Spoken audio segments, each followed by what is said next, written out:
Welcome to the first episode of the Future Ventures series. I am your host, Pedro URIA-RECIO, ex-group head of data at Axiata, a regional telecom and digital conglomerate, ex-McKinsey, and also venture partner in FutureLabs Ventures. In this first episode, we have invited a veteran of Southeast Asia's innovation and entrepreneurial scene, Kit Wong. Kit Wong is a serial entrepreneur and a seasoned executive who built and scaled up unicorn ventures such as OVO in Indonesia or Lu Global here in Singapore, and also led the fast growth of notable global tech players in the region, such as, for example, Google. Kit Wong brings a unique set of capabilities, from deep product expertise to strategy and scale-up experiences. He also has deep knowledge of fintech, financial services, the asset management sector, and the innovation landscape in Asia. Additionally, Kit Wong has recently been appointed as CEO for Singapore and MD for Asia at eToro, the world's leading social trading platform. Well, Kit Wong, thank you so much for coming here. It is such a pleasure to finally get to meet you personally after having been discussing over the last few months about different topics. So, such an enormous pleasure to be here with you. I wanted to start this conversation today about venture building with a recap of your career until now, what you have been doing, how did you arrive to the place where you are, right? You have been in McKinsey, you have been in ANC, you have been in Google, you have been in OVO, so many places. So could you just let us know a little bit more your journey? Yeah, sure. I'll probably start post-MBA. I think that's the easiest. So I did a Wharton MBA and then joined McKinsey. Did you join in the US or? Well, the original thought for me was to stay in the US, but then the discussion around it was McKinsey, and shall we say, encouraged me to move to Malaysia. Okay. And mainly because at that point in time they were growing the office and they wanted more Malaysians there. So that's where I started. I was in financial services. Actually, I was 100% financial services in the McKinsey career, right? And then did that for quite some time. I think the key takeaway for me, if I want to sum it up, I mean, the biggest takeaway for me was problem solving and structuring. You know, how do you take a big problem? How do you break it down? How do you communicate to people so they know exactly what they're doing? I mean, that to me was the biggest takeaway that I use, right? Among all the other things that you learn from McKinsey. Then from McKinsey, I went to ANZ Bank. I was looking after corporate strategy M&A for Asia. That one to me was the first large corporate job. So a lot of that was around stakeholder management, syndication. How do you then make sure you talk and get enough views, and how do you bring people together, right? So that's that sort of skill set I picked up there. It was at that time I took a leap and joined Google from banking to tech, and that was I would say probably one of the more interesting moves. Because banking is quite top down. Google's very all over the place, right? So then that was pretty much my introduction to a lot of tech. And was it a shock at some point? Yeah, it was. I think it took me 6 months to figure out what was going on, and I still didn't get it. But that was a good experience. And what did you do in Google? Strategy and business operations. Okay. I was in the ads business. Okay. And coming out of that, I think for me the most interesting bit, if I look at it, was the way the founders, Larry and Sergey, the way they set targets, the way they set a vision, and how they're constantly thinking of the next new thing, the big thing, right? And it's quite interesting within a Google environment, if you set the right vision and you have the right people there, who are all smart, young, hungry, and so forth, they will drive to the vision, So a lot of that is around pointing a direction and then helping people, clearing the way so that people then can get moving on to results. So it's about getting kind of a distributed environment where innovation can thrive. Correct. Right. So I did that for a while. I was looking to do something different, and an opportunity came up in Indonesia. And it was quite interesting because, coming after a number of years at Google, you can go anywhere, or you can go to any other company. But there was an opportunity in Indonesia to build a digital bank. And this was what, 2013, So it was quite an interesting opportunity. So that started off as a digital bank, but in the end morphed into OVO, and I can talk about that a bit later. And that was quite fun. And then from OVO, I went to Lufax, where I helped set up the Singapore office, and we built a regional wealth management platform out of Singapore. And then more recently, as you said, I'm at eToro. Again, helping them on the wealth management platform for Asia. Well, everybody knows about eToro, which is the most, the trading. largest social trading platform in the world, right? But tell us more about Lufax, because maybe some people don't know about that. Yeah. So Lufax is a member of the Ping An Group.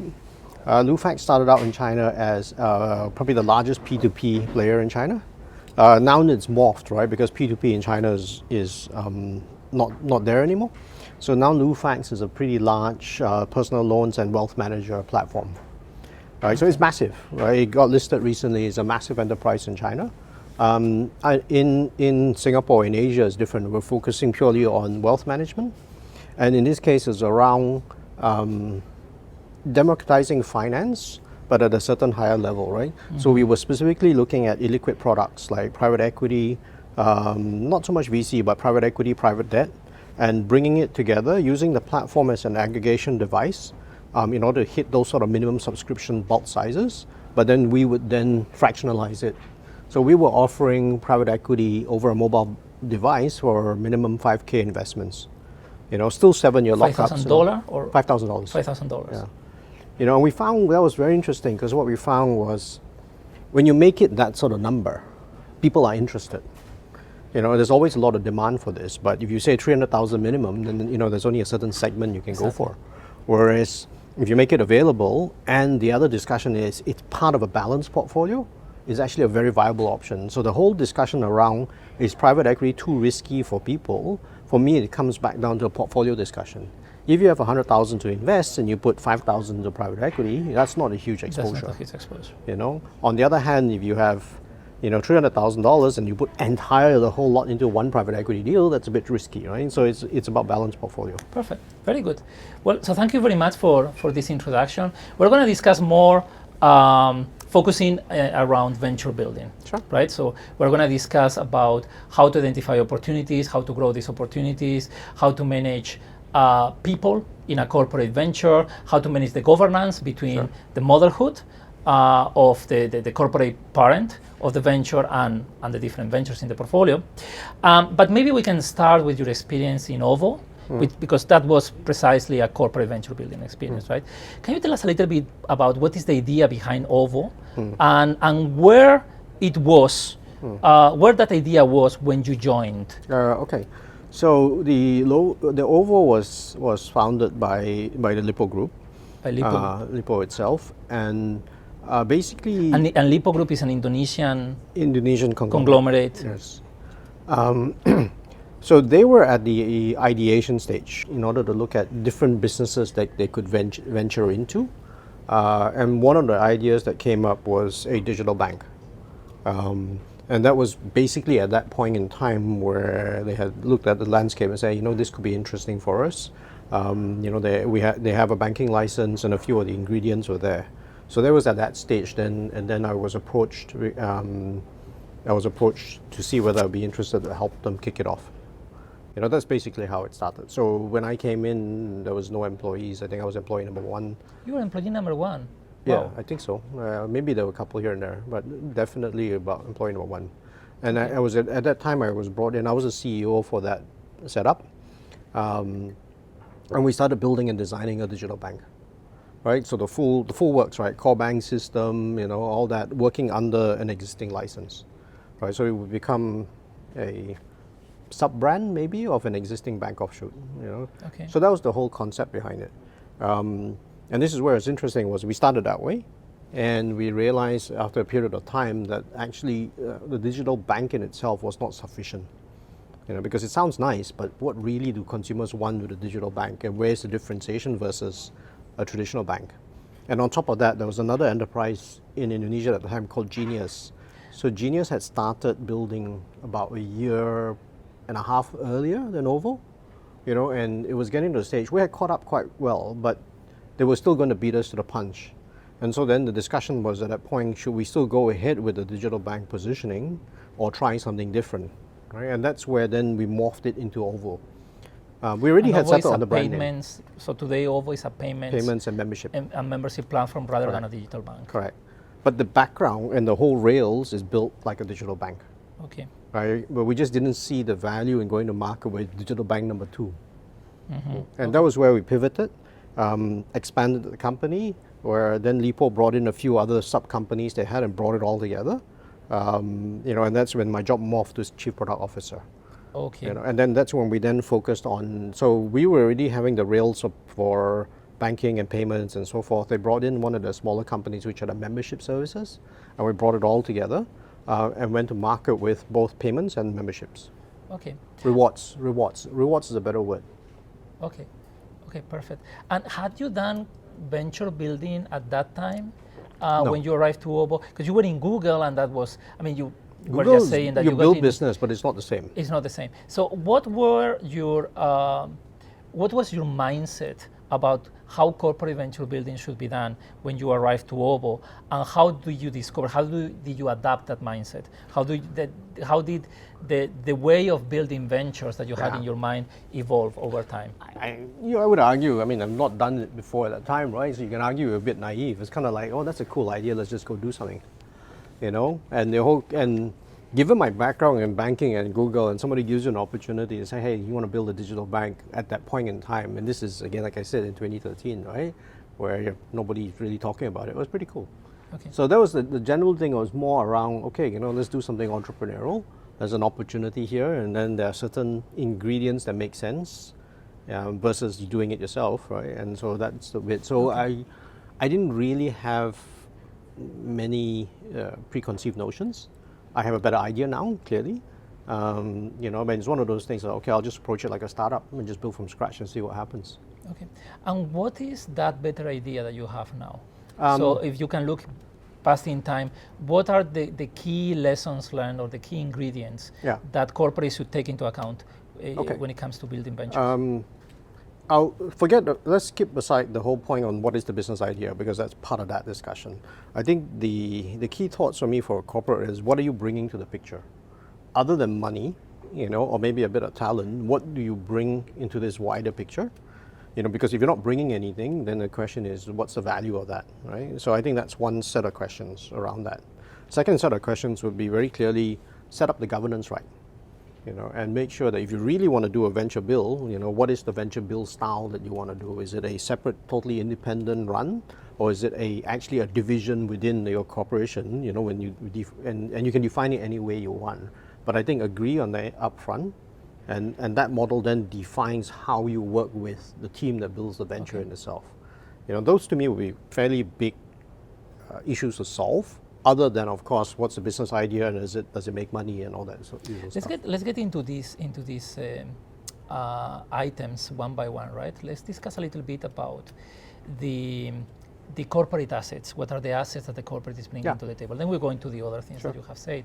So in the case of Lipo and the payments platform and the corporate bank, the digital bank, what were the assets, or what were the different ways in which Lipo was adding value to the venture? And in general, if we can expand that more generally, what are typically the assets that a corporate can bring to the table to a venture? So again, setting aside the whole point on money and seed and all that, right? Lipo is a big conglomerate, and quite a successful conglomerate.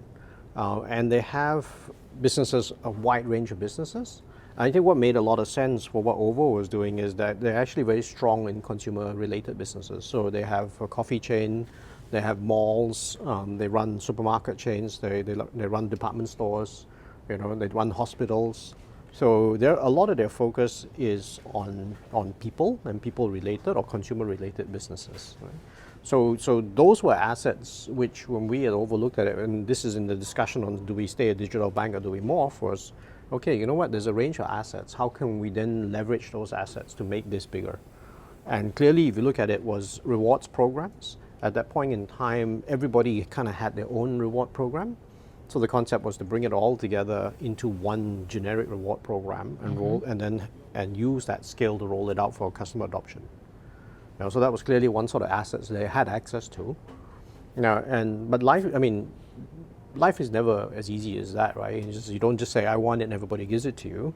You still have to build a demonstrable value proposition. You still need to go around to each one and say, what are you doing differently? Even with corporate blessing, it's still a series of negotiated deals throughout, right? But it's a lot easier because you're under the same umbrella, and at least the vision and the direction is clear. And apart from introductions to different channel partners or other members of the corporate family, what other kinds of assets do corporates typically provide to ventures? Or Well, connections. connections? Right? If a large corporate, you probably have all sorts of partners everywhere, right? Clearly within the professional services, you probably know everybody that's there, and a lot of times, let's take professional services, law firms. For a venture, you just grab whoever you can grab and just go, whoever's willing to maybe work for you in the first place or even service you, right? Whereas, with a large corporate venture, or large corporate backing, it's useful that they can help identify what is the right professional service to help you for your particular problem, right? I think, the days of somebody being a generic problem solver is getting harder and harder. And you will find that especially in our case, say we're doing a rewards program, I need to write a generic set of rewards T's and C's, and I can just get one off the shelf. But in this case, because we're dealing very much with people data across a large number of fields, then you really need somebody who understands the PDPA rules and how that works in that sort of environment. So then the ability to identify the right specialist at the right point in time was also extremely useful. So basically, by providing all these assets to the ventures, can we say that corporate ventures could be in a way faster, they could scale up faster than garage based on the typical ventures that we have in a garage? Is that the advantage that the corporate partner can be? It's a mix. Faster, or can they go faster? Can they grow bigger? What is the final result of having these assets? You can't discount the business idea in its own, right? Because even with all the ingredients, it still comes back to the business idea behind it. But I would say with the right ingredients in place from a corporate venture, you can kick it off faster and you can move a bit faster. Again, assuming the right governance in place and so forth, right? Because you can go the other way around and the corporate venture ends up strangling the startup. But generally, it would smooth the way, especially given that the sort of people that you want to hire are people who are hungry, who are just going to push ahead, but may not actually have the depth of experience that you need to be able to advise properly or make the right decision. So having that balancing act is useful. So let's move into this point, which is the second thing you mentioned before, governance, right? What are the different kinds of governance frameworks that you have seen working in corporate venture building? So what are the key successful ways of doing it? I think it's hard to give a standard answer for that. A lot depends on the culture of the mothership and how the mothership operates. And that then also determines the culture of the venture to some extent, right?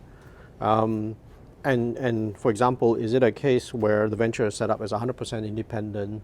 Effectively, the mothership does is provide seed capital, it sits on the board, and maybe that's it, and then this thing goes off on its own, in which case then it's quite a clear separation. Or is there a closer mix? Like in the case of OVO, there's a closer mix between the parent company, the direction of OVO, and how it also interacts with the other divisions, right? In which case then you can't be too separated from. So those are bits where there is an overall question on the culture of the organization, how that wants to work. Because in some cultures, having a pure independent split just doesn't work in that culture. Right? That's one set. The other area is interesting for me in my experience so far on corporate. I think I see more tensions come up with the supporting services than with the businesses. So for example, if I'm doing something and another business is doing something within the corporate environment, usually we can figure out if there's a way to work together. But I tend to see more tension that comes up with the finance, the HR, the operations, and all that, because in a corporate, these guys are the ones keeping the rails running. These are the ones keeping it, saying, okay, you need to behave this way, this way, this way, because that's the governance we put in place. So following procurement practices that might delay the natural speed of the startup needs to have, right? Those are the bits, I think, for a corporate venture. You need to be very clear when you're doing it. How do you want them to interact with those sort of rules? Because those are the rules that I find that tend to create trouble for a venture startup. Okay. Right? Because the whole point of the venture startup, you want to do it is off you go and run fast, right? On the other hand, if I have to buy my business cards from your central procurement credit business card, which happens to sit in Australia, tell me how does that make sense? But it makes sense from a corporate angle. It doesn't make sense from this angle. So I do tend to see more tensions in, at least in my experience, with those set of areas rather than the business areas. The business areas is business, right? Maybe I'm building something that is going to cannibalize somebody else. You will get into those sort of arguments, but those are the same sort of arguments you will face in any normal market anyway. It's just a question on then, what are the constraints being put on this to operate within that environment. Okay, so I understand from what you say that the right governance, the right structure depends a lot on the corporate culture of the parent. But are there common traits? Are there best practices and things to avoid across all cultures? Can we say so? So what will be those common traits? I mean, generally speaking, if you want to do this well and do it fast, then you need to set it up with a certain amount of independence. You need to hire the right people, and my biggest advice to corporates is you take your time to find the right person, with the right mix that you want. But once you found that person, really, truly delegate authority and let them run. If it doesn't work, move them out. I mean, that's part of life. But once you've got it, really set it up well and just say, okay, it's yours. Like a venture business would like do. A proper venture. Yeah. Now, and then of course, the idea would be for the person hired, the new CEO or whatever, that the person comes in with a mindset of saying, okay, I have the right to do this, but I'm also not an idiot. I will leverage whatever I can from the mothership that gets me to my next stage even faster. So for example, you go in there and you want to use SAP, but they have a deal with somebody else that is 30% cheaper. So yes, why not? Just use it. It's 30%. As long as it can set up in a way that doesn't constrain the new business. Perfect. Understood. That point that you just mentioned about HR is interesting, right? Getting people who have the right incentives to run that unit as a startup, as a venture, not as a corporate department, right? And that might not necessarily be easy. What were the challenges or the best practices that you would recommend when it comes to hiring and when it comes to defining the incentives of those people? Okay, I tend to like stock in general. I wasn't so much. But stock that's something that corporates are typically not familiar with. Yes. But I generally like it. I'd rather people be a bit hungrier and also in there for the longish term. And so therefore I'd like stock compensation. But it needs to be designed well, right? If stock compensation is designed as a bluff, then people know about it pretty quickly. So it has to be something real and tangible. I've seen enough of these where where they have stock agreements and they're like subject to this, subject to that, subject to that. Yes, I know there's a certain need, but those things don't tend to work well because people are not. Would it be from your point of view, the recommendation, would it be like pure stock in the venture, or would it be more of an ESOP kind of that depends. Arrangement? That really depends.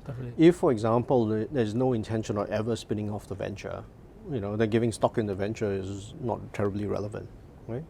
Either way, it doesn't have to be stock. It can be a synthetic, but something that ties in the team to rewards based on performance, right? Even at the purest level, a pure commission only sort of structure could work, but it's pretty hard to get people in a pure commission structure. Understood. So that the team knows that their rewards is based on the achievements of this business and is 100% tied to that to a large extent. I think I like that a lot generally.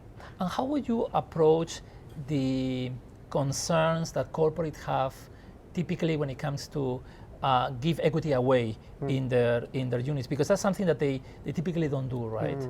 Is quite uncommon, I would say. So what are the different ways of overcoming this tension? Synthetic. Right? Okay. So for example, you could say, okay, there's a unit being set up, there's certain revenue targets and all that, and literally you just set up and say, okay, X% of revenue will just get distributed down as a. So that's a way of having a synthetic equity, synthetic correct. stock. As long as the plan is easy to explain and everybody kind of understands that, so that they are aligned, that's also fine. Okay, that's perfect. Very good. There is one point that you mentioned at the beginning of the conversation, which was about ideation, how to get the right idea, validating the idea. Maybe we can deep dive a little bit into this, right? So you were saying that in OVO, the initial idea was creating a digital bank, then it pivoted into payments and rewards. what are the right ways of identifying where the opportunities are and validating those opportunities? Startups typically in garage, right? They do a lot of A/B testing, contacting early clients. Same. So you will have to do the same thing. Same. Whatever tools that you have, you will do. It's never a science, right? I mean, the more traditional training that you and I had is, what is the size of the revenue pool? You know, like is there McKinsey kind of. Yeah. You know, that's a value in that, you know, as well.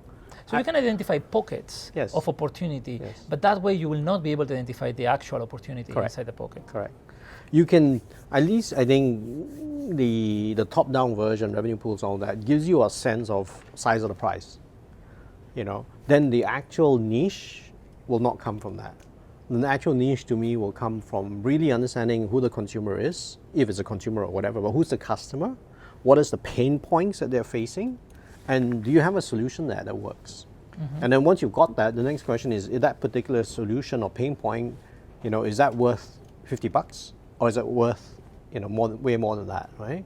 And then that in that sense becomes maybe good faith, you know. But more rapidly coming up with a series of prototypes that you can test with the customer and get rapid feedback becomes an easy way for you to get steps towards realization of it.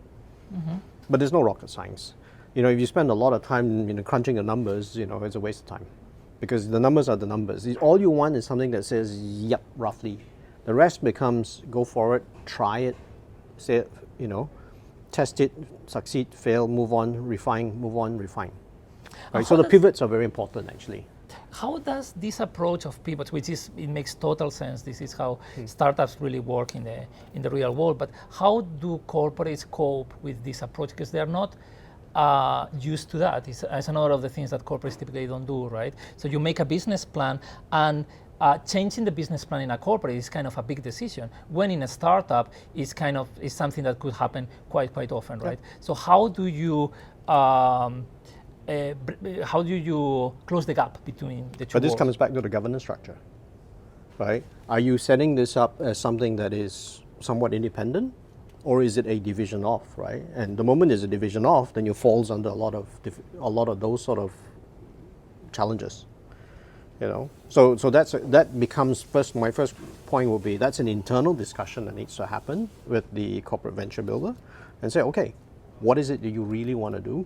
And how much of the change are you willing to do? Secondly, the opportunity needs to be defined in a way that allows pivot, right? So let's say you take OVO.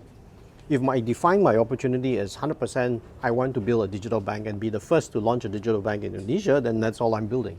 Yep. As opposed to the discussion is, look, we want to get more consumers together. We want to start with collecting together consumers' money and helping them with transactions. And then from that itself has opportunity to pivot, right?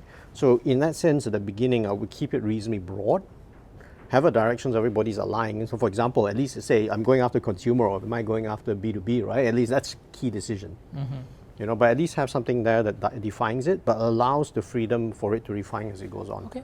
I think what is needed to answer the question on pivot is ability for the business to recognize when something's working or not working. And ability for then the corporate to say, okay, off you go, right? Or I can help you this way. I'll give you a specific example from OVO. One of the things that became quite successful was paying for parking. You know, so in Indonesia at the time, you go take your parking ticket, you go to a booth or whatever it is, and you pay, and then you get your parking ticket stamped, validated, and then you go in line, and then you go on your way out, you hand it in to the counter, and then they open the gate for you. Same in Malaysia. Yeah. So we were going for a lot of meetings, and it became a real pain in the ass to keep doing that. So, you know, as one of the things that we do, and this is where the freedom of venture comes in, say, look, what the heck? We put a bunch of people together and we just built it. So we built a methodology and we tied it to one car park that we were using a lot because of our meetings there, that allowed us to scan the ticket, pay it online through the app, and then immediately get a digital verification, which you then pass to the counter. You know, and as soon as the counter gets it and checks it, it's okay and goes off. And we did it as our own service to solve a pain point that we had, you know, but we didn't think about it as a business. And now you look at it and go, of course it's a business, right? And we just suddenly realized we're seeing adoptions go up. And we looked at it and go, oh, it's this thing. And then immediately we pivoted and said, well, shoot, boom. And immediately then the team got started and started signing up car parks around the place in order to facilitate that, right? And that hit adoption. But it's one of those things where there was a pain point that we picked up, but we didn't recognize it as a pain point en masse. But we tried it, put it in the market, so to speak, and immediately the feedback was great. And then the question is scale. So they immediately just ramp it out and sign people up. You know, but that's the sort of freedom it needs to be, right? And if you ask me, if you go back and say, hey, you're building a payments and rewards, what's car parks going to do with it? And although it's one transaction, it's still only one, but it's adoption. A payment transaction. But it's adoption. The key is consumer adoption, right? It's a pain point that helps you get. So it's kind of a growth hacking tactic, right? So now you get the car parks, then you do something else to get another business, then you get another thing. And finally you are getting adoption of your payments platform across a different number of industries, right? Or a different number. I'm pretty sure that all this food delivery, to some extent it just happened because people noticed something, you know? Correct. I mean, I still remember I was using Uber and I needed to get something from a shop, and this is before all that, and I was like, I'm not going to go drive. I was in Malaysia, like you, and it's from one end to KL to the other. I'm not going to go drive 1.5 hours to get there, right? So I called the guy up and said, look, I really want it. I'll pay for you now, right? I'll send the money to your account. I'll call the Uber. You just put it in the car for me. Yeah, just put it in the Uber and then. And the guy was like, what are you doing? And I was like, just try. And that was in what year, more or less? This is way back. This is probably 2014, 2015. 2014. That's it. That was and early. it didn't exist, right? And the guy said, look, do me a favor, take a picture of the guy's license plate, take a picture of putting it in the car, and I just trust it's going to happen, right? And we tried it, and I got it, and I was like, you know what, this works. And so that was happenstance. Now, I didn't go launch delivery, and I was stupid. I was like, I didn't see that value.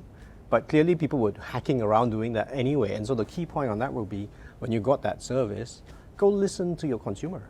They're already figuring out ways of using it beyond what you already know. The question becomes, then you're in a position to take that and turn it into a service en masse. Yeah. I mean, obviously, many of the ideas, the great ideas in venture building come from problems that the founders themselves experience, right? So those are probably the best ideas. Very good. So just to finalize, I wanted to ask you about what you think the outlook of corporate venture building is going to be in the region going forward over the next few years. On the hand that, I think the opportunities clearly exist because we have a lot of problems that still haven't been solved, right? And it's just a matter of putting the right resources together for it. So I do think that the scope for venture building is still pretty big. And there are certain advantages, right? Where if you're part of a venture, and I said, if you're part of a already existing ecosystem, I don't have to go build an ecosystem. I just have to build something that I can plug into your ecosystem. Immediately, I'm a stake up, right? I mean, if you look at the success of a lot of the ventures tied to the Alis and the Tencents, a lot of it reflect that. Right? So I do think there's an opportunity within that. And it also makes sense for a large corporate, the old school discussion, am I going to be vertically integrated or horizontally or whatever it is? But right now the discussion is, I don't have to be either. I'll just start a bunch of ventures that are either vertical or horizontal. I just need to manage that together in such a way that it's cohesive. So I do think that sort of opportunity is great. On the other hand, the flip side for it would be, I think the talent opportunity is a problem, right? The talent. There's less and less talent floating around that can do this. It's not the easiest thing to do. So there is less and less talent because they are going into other opportunities. There's a lot of demand for this talent. Right? There's a lot of demand for fintech people in Singapore right now. And that becomes then your talent pool. So you mean that maybe a lot of talent prefer to go into a Series B startup, a Series B fintech startup, or be a founder rather than being a corporate? That. Some of the ingredients you need for somebody who's a successful venture building team are very, very similar to someone who's going to be successful as an entrepreneur or a startup in his own right. Yeah, because they are entrepreneurs. Correct. That talent pool is extremely limited. And then that talent pool, people don't understand that yet, but that talent pool now, today, has a lot of choice, right? And so the question becomes, how do you bring that talent pool in? And that's the value proposition that needs to be crafted. Right? If you go to that talent and say, hey, come join me, here's all my corporate stuff, chances are you won't. On the other hand, if you say, look, you come, you have this freedom, you can do this. And you have equity incentives. I have all this set up in a way that gets you from A to B, 30% faster than you would somewhere else. Correct. That's a discussion that has to happen. Okay, perfect. So thank you so much for coming here today. Sure. And for letting us know more about corporate venture building and your experience. And also congratulations on your new job in eToro. Yes. And It has been great to be here with you, and let's keep in touch. Sure. Thanks very much. Thank you very much.